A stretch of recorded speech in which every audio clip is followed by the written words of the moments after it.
Hello, this is Dr. Joel B. Goodin with Loving People. Today's guest is Dr. Stephen Karaiskos. How are you, Stephen? I'm great. How are you? I'm good. I'm well. Thank you. I'm blessed. It's sunny outside. It's not snowing. It's warm. Spring is here. How Yeah. are things? Where is it you are? I forget. I'm in Ohio. I'm in Cleveland, Ohio, and it is warm, not snowing. It's getting there. It's getting there, so it's good. Yeah, Cleveland. You're way up there near Yeah. near the border. Yeah. Well, the lake is 2 blocks that way. Yeah. Lake Erie. Oh, wow. Yeah. Um, I was going to ask, so thank you for joining me. Yeah. This is the Loving People series that I do, which is about sort of the idea. And I realized I may have sort of a grammatical issue. What the world needs now is people that love other people. Um, but it should probably be our people that love other people. I'll have to ask my sister. Right. Um, but I already made the graphics, so I'll make her redo the graphics. There you go. Um, so you and I have known each other for a while, and we'll get to that sort of how and why. I was one of the people that made you change your grammar on your own dissertation, Yeah. among other horrible things I did to you. Um, but I wanted to start with, where are you from? Where'd you grow up? Things like that. Yeah. Um, well, I actually grew up in Ohio in a little town called Worcester, which is like an hour south of me. But Hmm. I haven't lived in Ohio for very much of my life, actually. I grew up and and I went to college, my undergrad in Ohio, to Ohio University. And then after college, I moved to Seattle, Washington, which is where I've spent most of my adult life. With a little bit of time, I moved to Providence, Rhode Island for about 2 years in there. So either coast. But I moved back to Ohio, to Cleveland, about 4 years ago now, just Hmm. primarily to be close to family. Yeah, Right. all my family's here. Yeah. Great. Great. So um, from Ohio to Seattle to Ohio, and you've been doing some stuff during that time. I met you in the educational arena.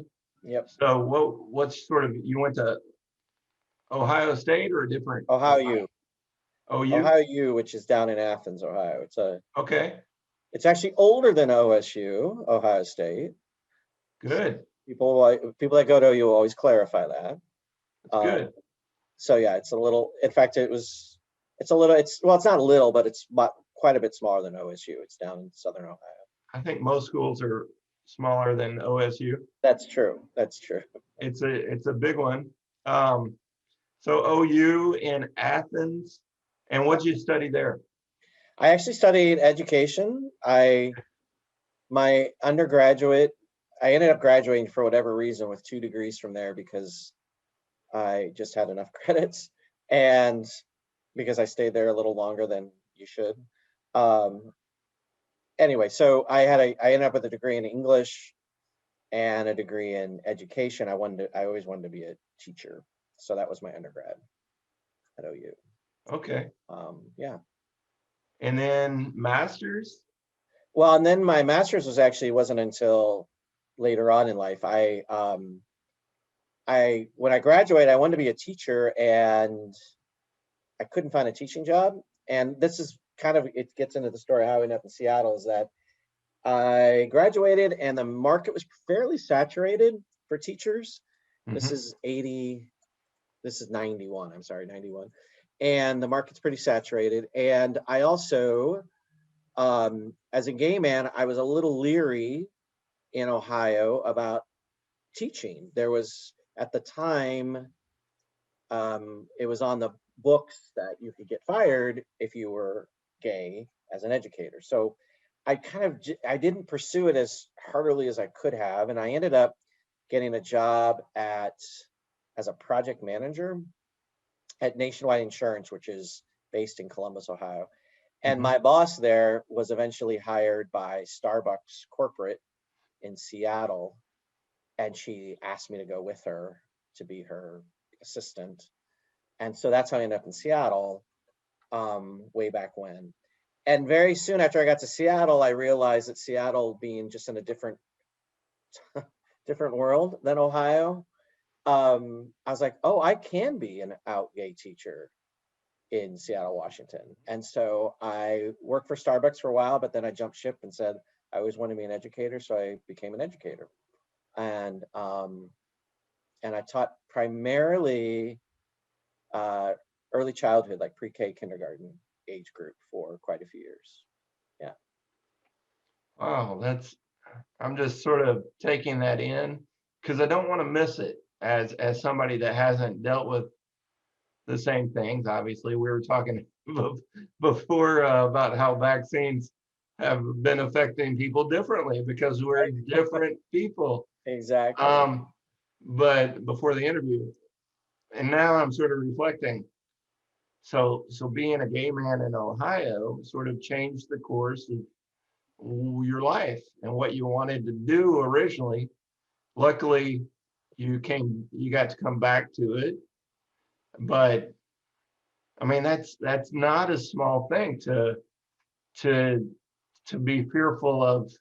Well, if I did the thing I want to do, there might be there might be bad stuff happen. I don't know what that bad stuff would be. You could be fired Yeah. for if if if somebody, I guess, found out your I'm not sure the right word anymore, after that big faux pas at Congress, sexual Well, you're gay. offense, I mean, it's fine. Sexual orientation. sexual orientation. I forget which word we're supposed to use. Yes. Um, Thank you for Hmm. that. Yeah, that's huge. And then obviously Starbucks, as much as some of the things they do, I'm like, oh, that's wow, that's progressive, or that's maybe some of it's, I don't know. I don't really think about Starbucks that much besides how many stars do I have or whatever. Right. But it has historically, for better or worse, I'm sure they do some things I don't like, but for better or worse, they've been a haven for people that um and I don't know that this has anything to do with your sexual orientation, but they have been historically a haven for LGBTQIA plus.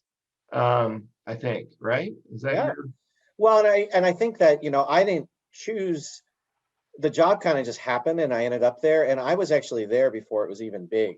So I left Starbucks before 2000. So I was teaching by the that 2000 switch. So it was still a pretty small company, okay? and I don't even think there was like a Starbucks in Ohio when I worked there. It was very small, but it always had that does have that, whether it's the right word or not, progressive bent to it.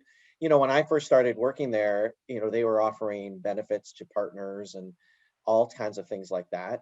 Right. And that was eye-opening to me growing up in the Midwest.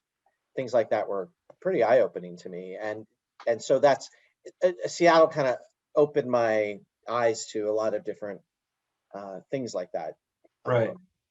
That I hope is, things like, and now today with marriage equality and things like that, it's spread, but things usually start on the coast, and I was not on the coast growing up. So anyway, and then I actually loved working at Starbucks. I very much enjoyed it, and I have friends that are still there all these years later. Um, it just I just had this desire to be an educator, so it won. And word on the street is you're not bad as an educator. I don't know. So you got back into it in Seattle and eventually made your way back to doing it in Ohio. Yeah, well, the, that journey. I mean, I left the classroom, and which is where I got involved with my master's and my PhD.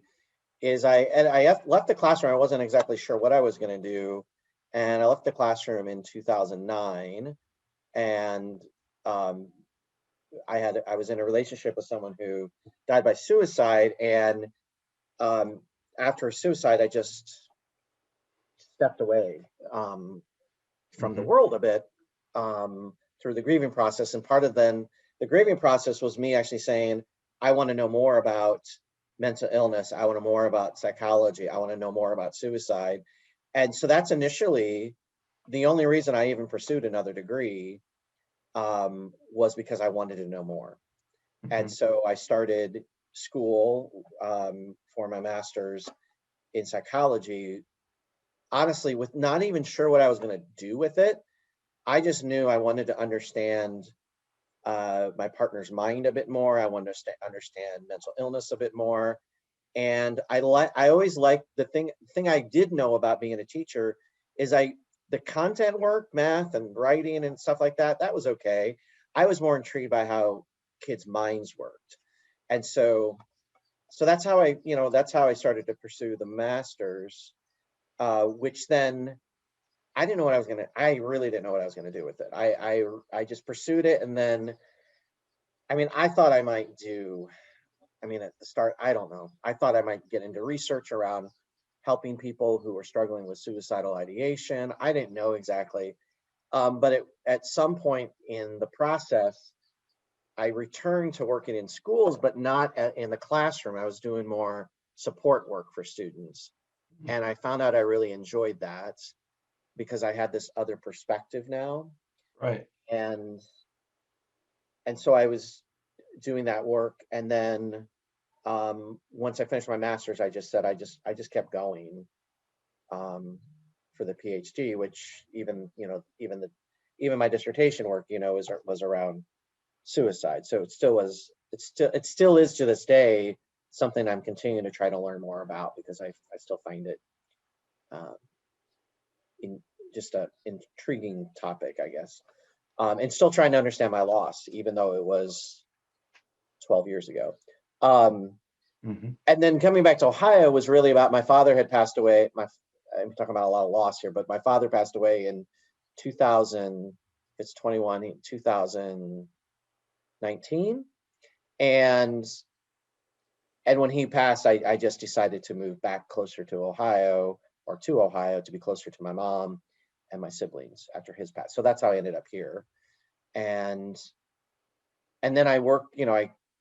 My work has evolved to be um, I was for a while at my school where I am now, I was what they call the social and emotional learning educator. So I was going around the classrooms and teaching social and emotional learning skills, which was exactly what I kind of discovered were the proactive skills that I think a lot of people who are struggling with mental illness and mental struggles and suicidal are skills that are beneficial. Right. So, and then my role at my schools evolved from there. Yeah. Right. So no, I appreciate you sharing all that. Um, I think even for people that aren't struggling with, we have kids growing up in this current society, which is arguably a mess, to Hmm. put it scientifically. Um, it's sort of a mess, and growing up is hard anyway, right? Growing up Yep. is hard, but you've got each student bringing in their own baggage from home and just growing up and going through puberty or whatever, just the struggles of growing up and figuring out who you are. And so your job can help, the ones that are sort of especially vulnerable, but also just building in some skills um, for the quote average student, I guess, as well. Yeah. You and I met. Obviously, I was your subject matter expert on your dissertation Yep. at North Central University. Is that where you did your master's as well? Yes, I did. Yeah. Okay, I didn't know that. And then it was sort of like you and I didn't have a ton of contact because you were working mainly with your chair. Um, but we had a little bit of contact. And then at the end of your dissertation, I said, hey, do you want to, maybe publish your dissertation in a journal, Yep, or just talk and, see where you're going with your career? sure. Something I offer to pretty much every student. And you and I have kept it going. Yeah, I don't know how long now, maybe 6 months, a year, at least, well, at, 2 years, 5 years. yeah, at Uh, least about COVID 9 months, counts I as guess. 20. About 9 months, I guess. Yeah. Anyway, it's been good for Anyway, me. And you yeah, haven't started not answering my calls. So that's good. Um, we've been talking for a long time, and yeah, I've really appreciated it, and sort of, and we, um, there's been a lot going on this past year. So, um, certainly has. Yep. and we've been able to talk through some of that stuff, even from different perspectives, Sure. Yeah. and and that's been good for me, at least. Yeah. Um, so, and recently you shared some news with me. You got you became president of of your school. No, I'm not. I know that's not what it's called. So, No. where are you now? You got a new position. Yeah. So I actually I do a couple different things, but my current school where I am, they created a new position, and they shared that it was in reflection of, what they heard from me and saw from me, especially through COVID, around the importance of this social and emotional learning work. And not only for kids, but for teachers and for families. So they created a role, and it's called the Director of Wellbeing, and created it for me actually. And like, so put me in this new role. And so my focus work is supposed to be creating initiatives and things to integrate social emotional learning into the classroom for kids, and then to create some programming and supports and initiatives for teachers around their own self-care and their own self-efficacy, and then to build some more community building and connection opportunities for the entire community and families and everything else. And part of that again is response to us coming out of COVID and trying to reconnect people and build relationships again in a different way. Um, so yeah, so that role's kind of just started, and so it's pretty exciting. It's exciting to work at a place that kind of hears you and listens and creates a role for you. So that's kind of powerful. And then and then I teach an undergraduate psychology course at Cleveland State University.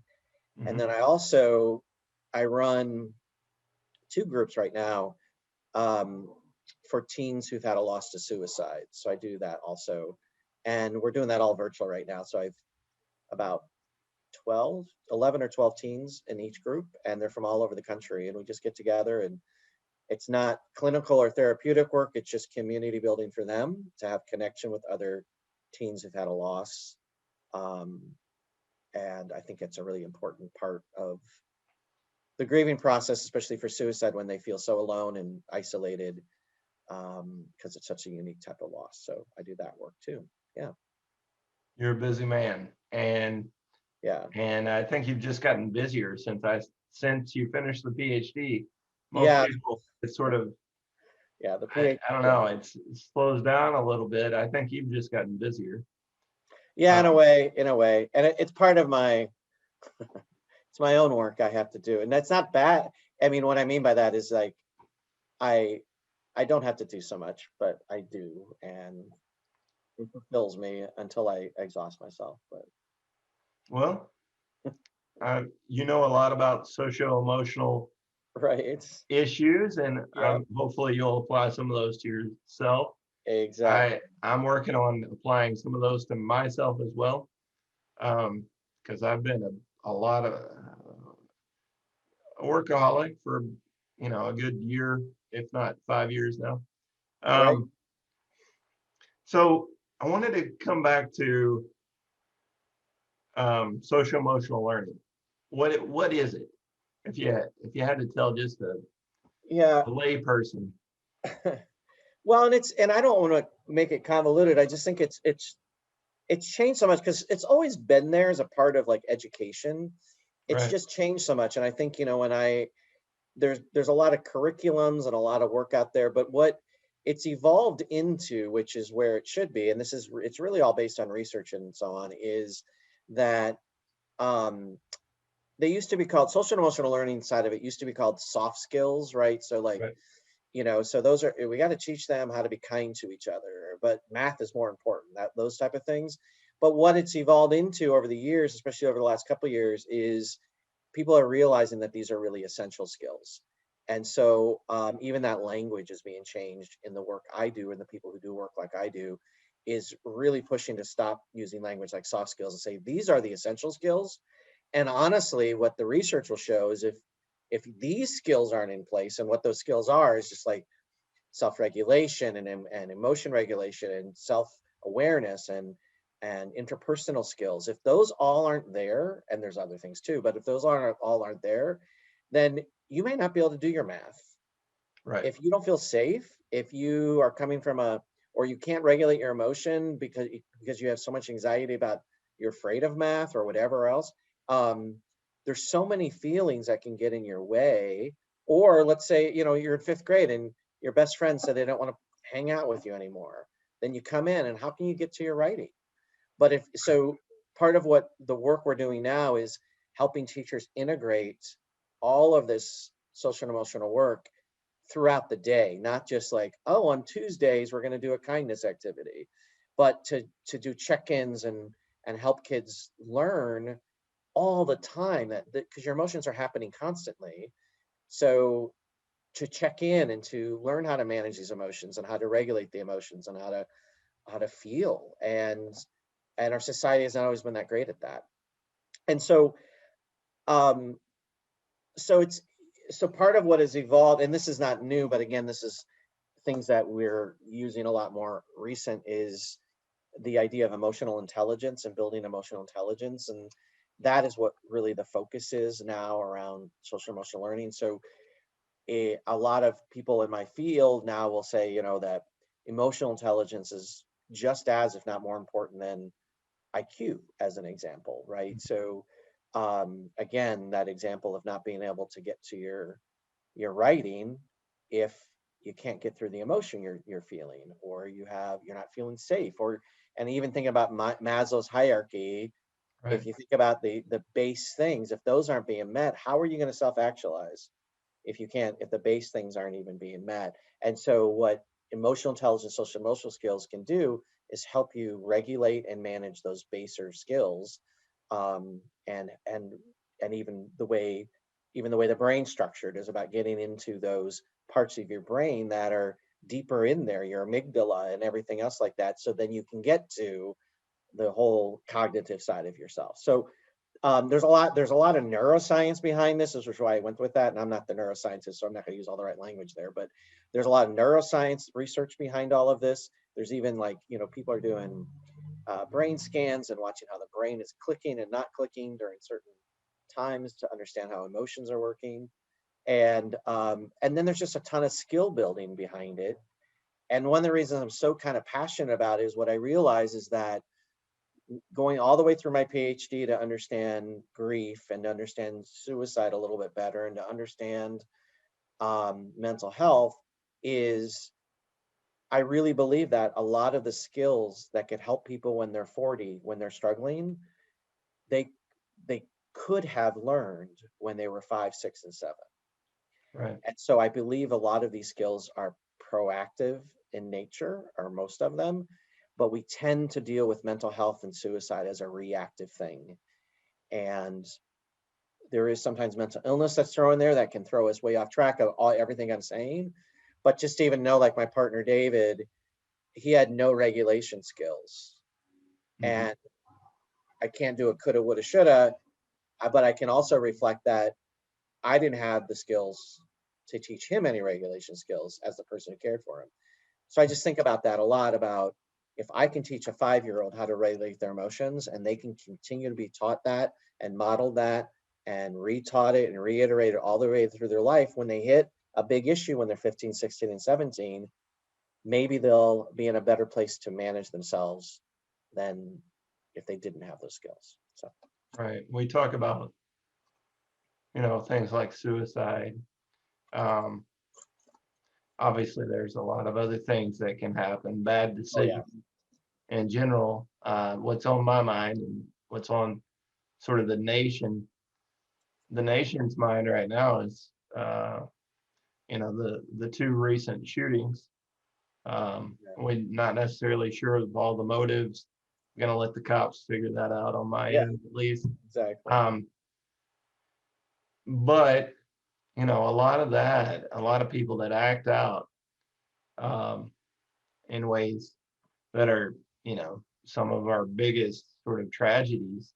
Um, in terms of a student maybe that's just in a bad place, or a young adult that's in a bad place. Um, that can be an issue of lack of emotional regulation, lack of knowing how to deal with the feelings and anger or whatever it may be. Yeah. So I think there's huge opportunity there. I think so too. And I think, one of the, that's why I don't know if I want to like, I don't know if I necessarily always want to like jump into theorizing about some of these things. Um, like I say about these shootings, because I don't know all Right. the intricacies there. But I think, one of the things I talk a lot about with students and with teachers, and even, I mean, I did a little presentation to professors at CSU recently, is the idea about part of what emotion intelligence can allow you to do is, instead of being a the language that they use out of Yale is, instead of being an emotion judge, so we judge our emotions constantly. Why am I feeling that? Why am I doing this? So, and you're questioning yourself all the time. Be an emotion scientist and kind of dig into that. So it's okay, I'm feeling that way. What is that all about? How can I manage myself? What is the root of that feeling? And that's a different thing than saying you should just stop crying, than to say, I wonder why I'm crying. And then what can I do? How can I learn more about that?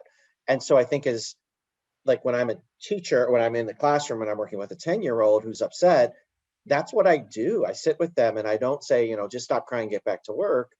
I'm like, I'm wondering. I'm saying, hey, what are you feeling right now? And I might have guessed sad, but maybe they're crying, but because they're mad about something.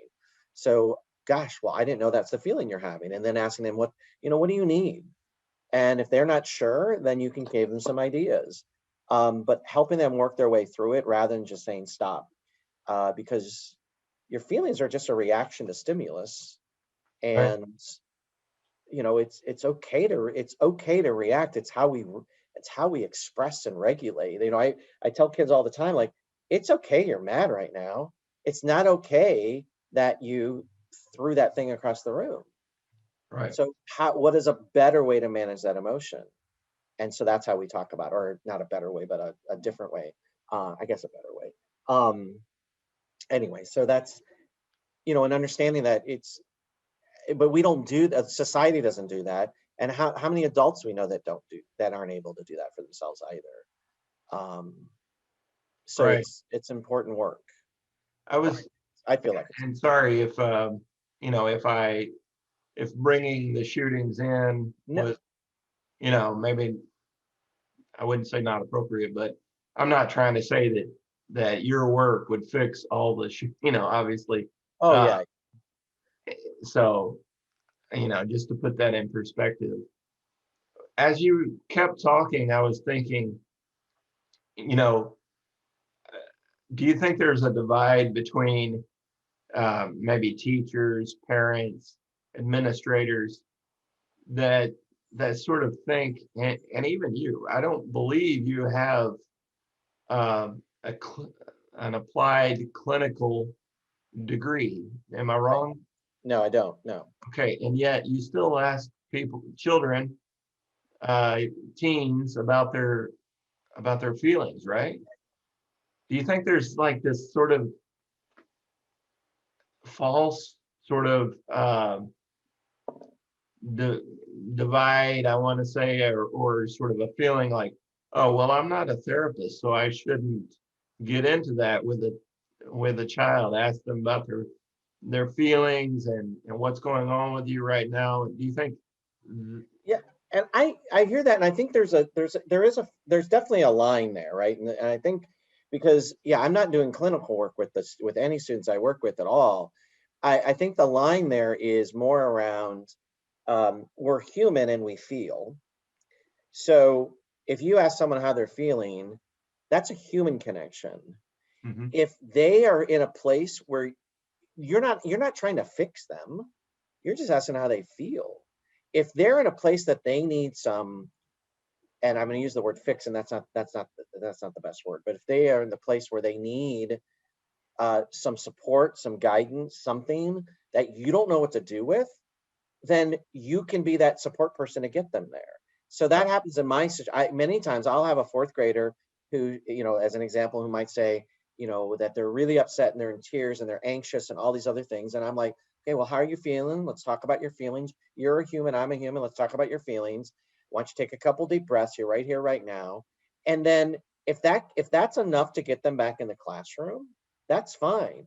But if the reason for all of that, or if there's a pattern of it, that they're coming in every day, then I'm like, okay, we're going to get you some help. I don't have the tools because I'm not the clinical person. I don't have the tools to support all of this. But as a human, I have the tools to help you feel or to understand your feelings because that's human connection. So there is a line, and I'm constantly in the place of like saying, I'll talk to a parent and I'll say, this right now, this seems like this is quite a bit more than what a quick check-in can do. Um, and that's the thing, is that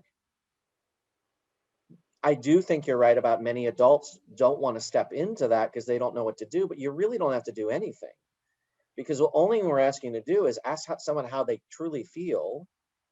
And the one piece of research I always show to teachers, which comes out of Yale again, is that research will show that people who are struggling do not need anyone to fix them. They're not asking you to fix anyone.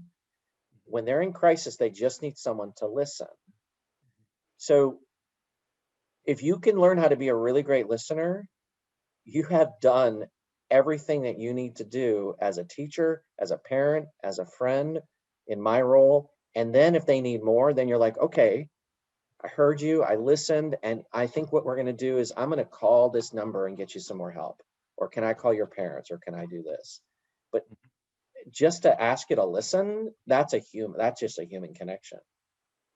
And to care, to show that you care enough to listen, but also to observe and to realize, oh, something's wrong with Steven. Yeah. I think, and the commercial, I forget what I've been watching, probably sports recently. The commercial's been on TV. The one where uh, the I think they're two young females, teenagers, who one looks at the other and says, "You haven't seemed like yourself lately." That one. Yeah, And yeah, it's yeah. just that I'm paying enough attention to you to realize there might be something wrong. Yes, And do you yes, want to talk about it? yes. And that's not you don't have to be a therapist to listen and talk. And if we're going to get into what childhood sexual abuse, then yeah, refer that Exactly. to the appropriate psychologist or counselor, mental Well, health and professional. I agree with you. And I think one of the things that's so interesting about all of this for me, and this is more of this is definitely an anecdotal story that has a research in there, like true data behind it. So anyway, so when David and I were in our relationship, he struggled. Many days he struggled. Not many, not he struggled. I shouldn't say many days. That's just too much. That's over dramatizing maybe, but he struggled. I mean, he was bipolar, he was depressive, and he struggled. And I was always trying to, because I didn't have, this is before I didn't have any skill. I didn't know how to help him. I would always swoop in and go, okay, get that resume going. Let's build that resume. Let's go do this. I was always trying to fix and just get out of bed, just do this. So when I start going back to school and learning more about mental illness and learning more about all of this, and then I started doing research into this different suicide theories and the different suicidal ideation, I started looking at all that. I'm like, you know what? I'll say it. I was doing it all wrong, because all of that would say what he needed in that moment from me might have been a hug. That's it. Mhm. And it wouldn't have fixed him, but it might have been all he needed in that moment. And me pushing him to do all these other things and trying to fix him, he wasn't looking for me to be the fixer. He was looking for me to be his best friend and the person he loved. And I was sitting there trying to fix him. What I did, what instead it was like, just give him a hug and say, let's get you to a therapist. Mhm. And so I think about that a lot when I'm working, when I do my other work that I do. I'm like, you know what? I can just listen. And it is amazing to watch people, whether they're in crisis or not, when you just listen for a while and you get really quiet and you just listen and you absorb it all, you're mindful, you're present with them, all those empathetic listening skills, you can watch people's entire emotion shift because they realize they're safe. It's that, again, that level of Maslow, right? They're feeling safe, they're feeling cared for. Um, and then they're actually going to be more open when you say, hey, that sounds like a really hard situation you're in. Can I get you to a therapist or can I help you get to someone? Um, anyway, those are just some of mine. It's anecdotal. I mean, but there is research behind all that too. I say anecdotal, that's my lived experience, but there's also research behind all of that. I mean, I even know some of that's exactly in my dissertation, about proactive skills to help people when they're ideating, as an example. Right.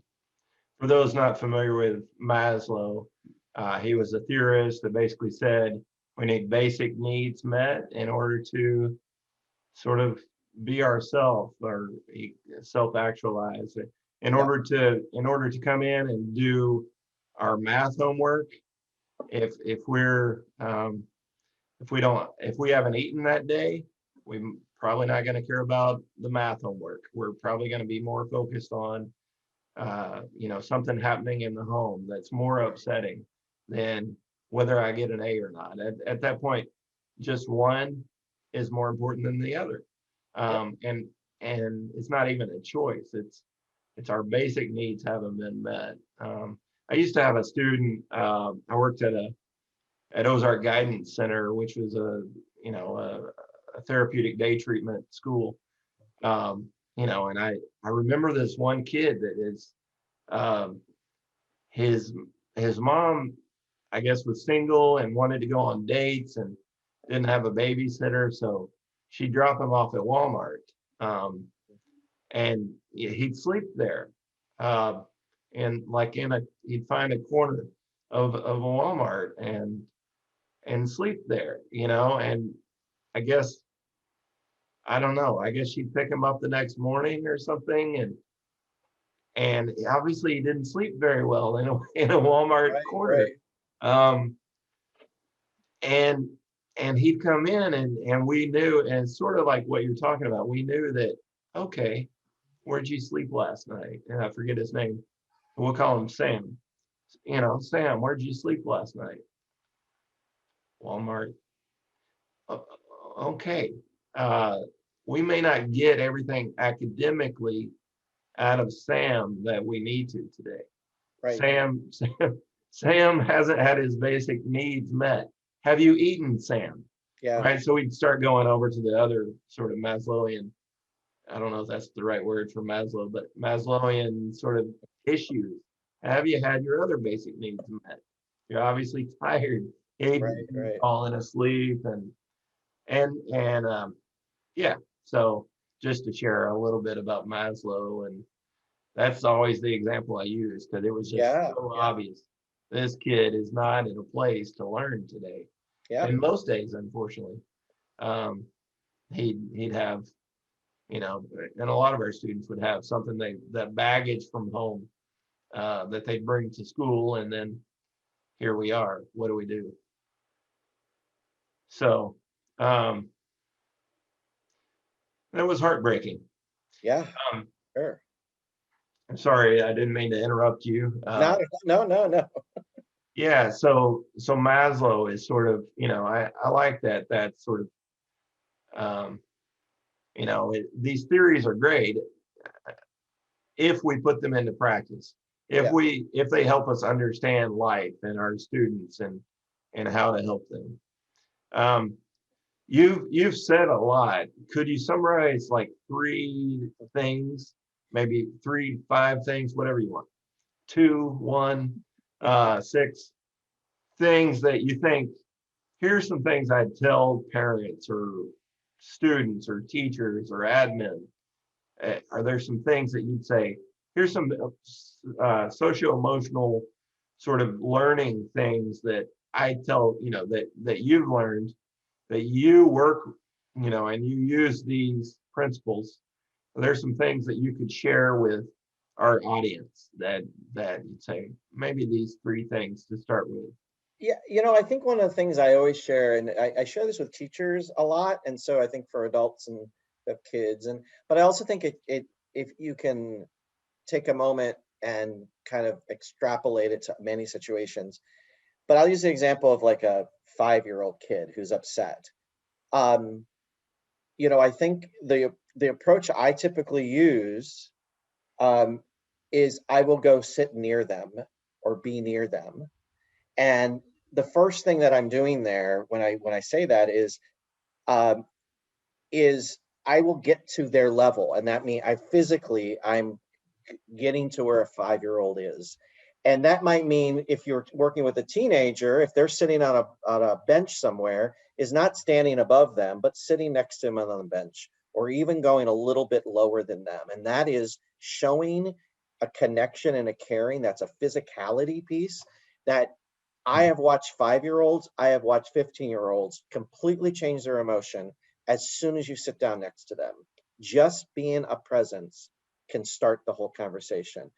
And I think, so you may see, I sometimes see teachers, and I'm not criticizing, it's just what I see is, I'll see a teacher standing over a student saying, come on, stop crying, let's get to work, let's get in the room. And they're not in a mean way. This is even a kind teacher. They're just in a place, and I'm in a place where that's how they react. If you can just sit and get low and get down there with the students, and then instead of you doing all the talking, try empathetic listening skills. And what I mean by that, as an example, the 5-year-old, let's say the 5-year-old is just sitting next to them, watching their reaction, because they may look at you and stop crying right then. That might be enough. And then not making an assumption about their feeling, but asking them how they're feeling. Hey, I can see you have a lot of emotions right now. What are you feeling? Because what we can do a lot of times is we can make assumptions about feelings that are wrong, and then they're so wrong that we don't even help the person. We kind of derail them in a way. And what I mean by that is, so if you have that 5-year-old is crying, you go, well, I see you're crying, so you must be really sad, so here's what we're going to do. The child may be crying because they're hungry, because they're so hungry and they can't find their words. And then you just decided they were sad, and so you tried to fix their sadness, and they're still hungry, so you haven't done anything. And I know that's an extreme example, but you can think about that even with teenagers or adults. You come in and you see your wife or your husband really upset, and you walk in and you say, hey, man, it looks like you're really upset. You must have had a hard day at work. Why don't we pour some wine? But maybe that's not what happened. We make all these leaps. So asking how they feel and then asking them what they might need. I think those are the 3 steps, is like, show you care by being present and mindful, by coming to them, then asking how you're feeling and asking what you need. And then from there, really just listen. And they will share. You'll have a 5-year-old tell a whole story. And when the story's over, you're like, thank you for sharing that story. Are you ready to get back to work? Or what do you need? And a 5-year-old might say, I need a hug. You're like, good. You ready to go back to work? Yep, go.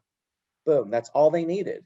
A 15-year-old might be in that same space, and so might be your husband or your wife, right? To just be like, hey, I just need to dump this out. Okay, what do you need? Can I just share? Yeah, you listen.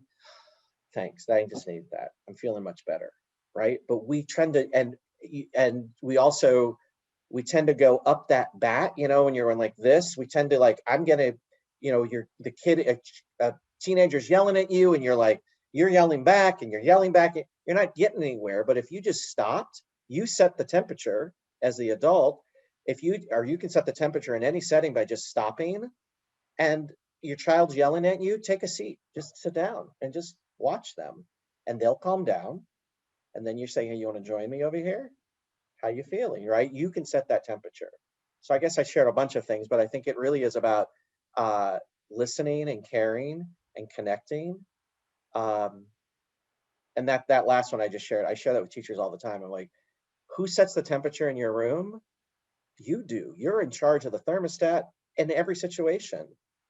And so if your classroom is just your classroom is bubbling over, think about what emotions and what emotion contagion you're giving them. What are you showing them? Because if you calm down, they can calm down. And I've done that before, even as a kindergarten teacher. My room is a little wild, and I would just sit in a chair and just sit and take some deep breaths. And all of a sudden, another kid sitting next to me and a kid sitting next to me. All of a sudden, they're all kind of moving close to me, and they're all kind of sitting, waiting for me. And that, instead of me having to raise my voice, or instead of me having to like, what's going on in here? Da, da, da, da, da, it's just like calm. And we can do that. And that's recognizing your own emotions. That's recognizing the other emotion. Those are all the skills of emotional intelligence. Um, anyway, I like I've shared that. a little bit more than 3 or 5 or whatever. So, but anyway. I think it was perfect. And it reminds me, you're also taking care of yourself. It's easy to get caught up in the other person's sort of temperature, and to engage and to get just as upset as them, and to sort of climb that ladder with them.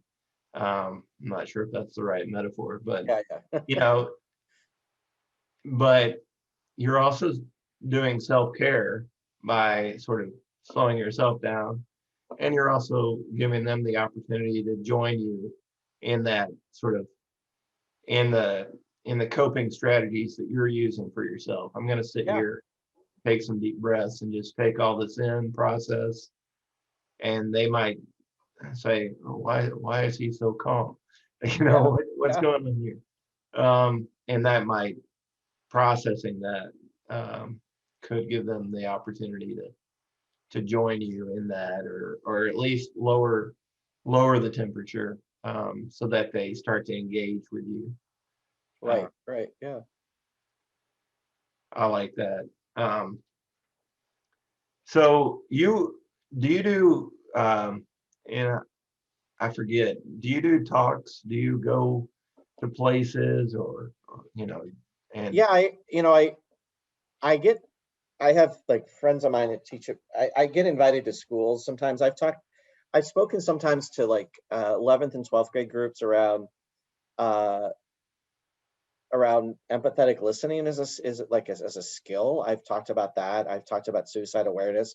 I don't I don't usually talk about suicide prevention, in that there are people that do that specific work, and there's a lot of very good, you know, curriculums and stuff like that. When I talk about suicide awareness, I'm talking more about being aware of the feelings of the people around you, and that empathetic listening skills, because I think those are skills that anyone can develop. Um, so I've spoken to schools, and I've talked in different ways about my loss and what I learned through my loss. Uh, so I think, and I do talk about it a lot, as you can see today, because I do think it's important to share our stories and our narratives. So um, I've done that with students before, where we get together and share our narratives around mental health. And so, like a group of students, I did a 1 week workshop with a group of students a couple of years ago, where they all were interested in studying mental health, and that was their intent for coming to the workshop. So we did a part of the work we did over the week was to write your story about why you're here. And so they all had stories around, a parent who struggled with it, or a sibling, or themselves. And so sharing that story was an important piece of that work we did that week. So anyway, yeah, I do speak to groups. And I think I shared with you earlier, I spoke to some professors at Cleveland State around some of this too, about helping their students with all the emotions that are happening, because they're all Zoom now, and instead of in person at our college right now. So yeah, yeah, right. So it's good to see socio-emotional issues sort of being taken seriously in school systems, higher ed systems. Yes. But I was trying to also say that you speak, in addition to all the things you're doing, you do speaking engagements on occasion. What would be some good ways, or a good way, if any, for anybody that wants to reach out to you or sort of keep up with you, to do that sort of thing? Yeah. So you're putting me in that place where I say like about once a week that I want to create a website, and then I never do. Right? So this is one of those moments like, I should have had my website done. I play around with it all the time. I have like a draft one sitting out there and everything else. But you know, I am on like social media a bit. I do, and part of the reason I'm on like Twitter is I follow a lot of people who do the same work, so I find it an engaging place to do that. So I am SJ Karaiskos, like my name on Twitter, SJ, and then my last name, Karaiskos. And that's really the only social media thing I'm on, because I find there are a ton of researchers and people out there doing this work that are on social media, so it's an engaging place. And then my email and so on too would be a place to reach out. But and maybe I'll get this website done. Yeah, I'm glad to help you with that. You just And pushed me to not pushed me, but re-inspired me to get it done. good, good. Well, Stephen, one of the reasons I keep reaching out, and I think you seem to not say no. So, we keep talking because I think we get something out of it, and I believe in the work that you're doing, and that's one of the reasons I wanted to sort of put this out there. You're a person that is trying to put more love into the world, and so I wanted to have you on the series. Of course, I'm going to probably try to get you on my dissertation driven to doctorate series at some point, but this is a great place to start. I appreciate you sharing with us and sort of just getting us started thinking about this and how important it is. So this has been Loving People. I'm Dr. Joel B. Goodin, and guest today was Dr. Stephen Karaiskos. Thank you, Stephen. Thank you. Thank you very much. All right.